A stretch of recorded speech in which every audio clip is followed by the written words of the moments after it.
John Dickinson, 95.7 The Game. For Draymond, Draymond, did you feel you were maybe a little too amped to start the game? And also, what did you think of the way you guys started and the way you guys withstood the early run? I think I was a bit overzealous, a bit amped up. But I'd rather that any day than coming out flat. So, I'll take that. I'll live with that and live with the results. And as far as our start, they got up to a good start. You expect that at home. I think, James was hitting some tough shots.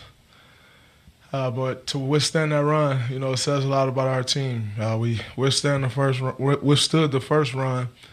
I think we were down 12-4, and we were able to get back in the game. And then they went on another 8-0 run. So to, go through all that, and I think we came out of the first quarter down 1. That was big for us. Dave Schilling, Bleacher Report, over here. Draymond, talking a little bit more about that early start to the game.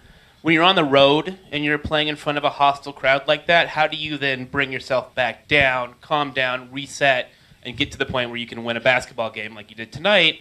And then also, how do you deal with those fans as you're kind of leaving, going through the tunnel, and they're saying whatever they might say when they're a hostile crowd? Well, I think, there are times in, a ton of games where you just kind of have to reel it back in, whether good or bad. You could be playing too good and get overhyped. You could be playing horrible and down on yourself.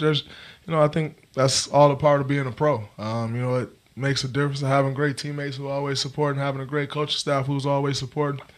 That makes a difference as far as, you're tied up 56-56 walking into the tunnel. Ain't much somebody can really say, and I don't really pay much attention to what people are yelling from the crowd anyway.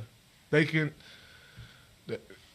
can get in trouble and lose money, they can't, so it's a lose-lose battle for me. Logan Murdoch with the Bay Area News Group was for you, Klay, and the second part for you, Draymond. Klay, it seemed like you were feeling it tonight, even after a three, even kind of gesture to the crowd. How did you feel tonight? And then for Draymond, what kind of element does it bring when he's on fire like that? I felt great. This is the best time of the year. Only second to the finals. You could just feel the energy in the building at tip-off. And shot was feeling good.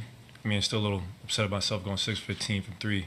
But I'll hopefully be better Wednesday. But like I said, I felt great, and we've been waiting all year for this opportunity. And this is what you train so hard for, is playing an atmosphere like this. And we enjoy every second of it.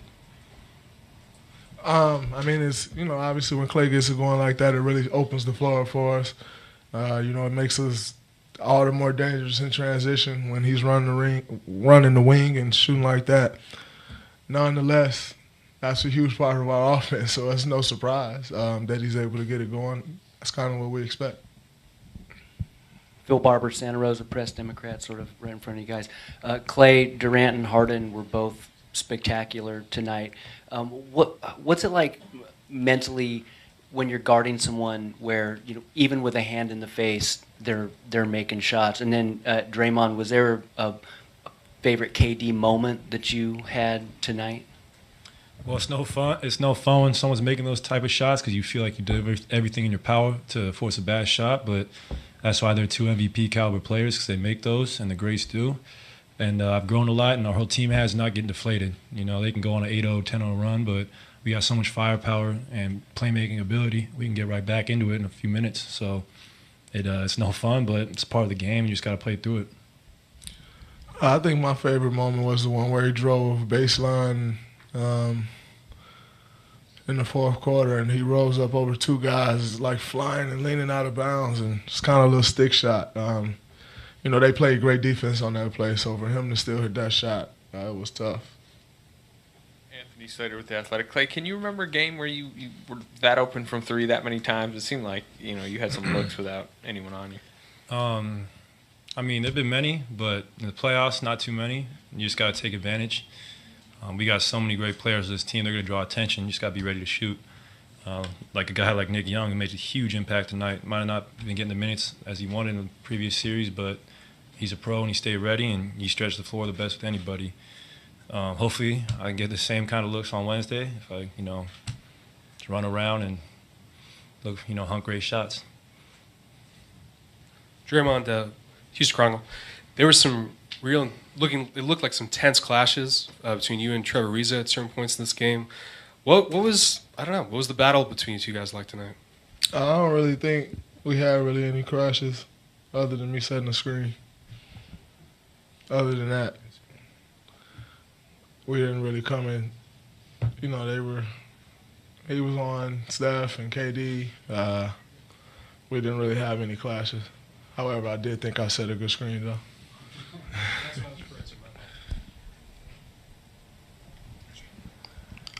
Badeo Gutui, Quest Sports. Draymond, you guys started this game with so much intensity. I just want to know, is it because it's the first game, or this is where you're going to keep pushing it? Second game, third game, all through the series? No, that's because it's the conference finals. And the further along you get in the playoffs, the more intensity you have to bring in order to win. You know, being that we've been in the finals 3 straight years, I understand that. So I know where my intensity level needs to be in order to help this team win games. So that's what I try to do. One for both of you guys, Mark Schwartz, ESPN. Klay, when you watched Kevin tonight and you saw what he was able to do in the mid-range, and they only had single coverage on him, and the way he got amped up and wanted to get back in the game at times and begged Steve to play 48, what did you think about, you know, his energy and his competitive spirit? Oh man, when he's like that, he's unstoppable. I've experienced it, played him one-on-one. You feel like you do everything you can to cut him off, but he's so good at just rising up, probably the best in the NBA, and just getting a good look no matter who's on him. And he makes us go when he does that. So does Draymond and Steph, you know, when they're pumping their chest, playing with that spirit. And it just trickles down everyone on this team, because when the best player can do that, it's easy to follow. Last week you kind of mentioned to Kevin after Game 3 that he wasn't aggressive enough against New Orleans. How would you compare the kind of Kevin that you saw in this game compared to back then?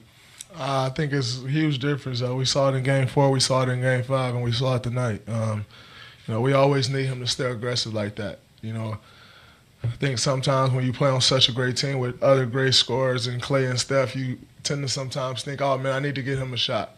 The way our offense is set up, the ball is going to find those 3 guys, and they're going to get their shots. And so, you know, when he's playing aggressive like that, you know, we're really tough to beat. You know, Steph didn't really even get it going tonight. Klay had it going, but you know, we can get all 3 of those guys clicking, which we have plenty of times. You know, that's great for us.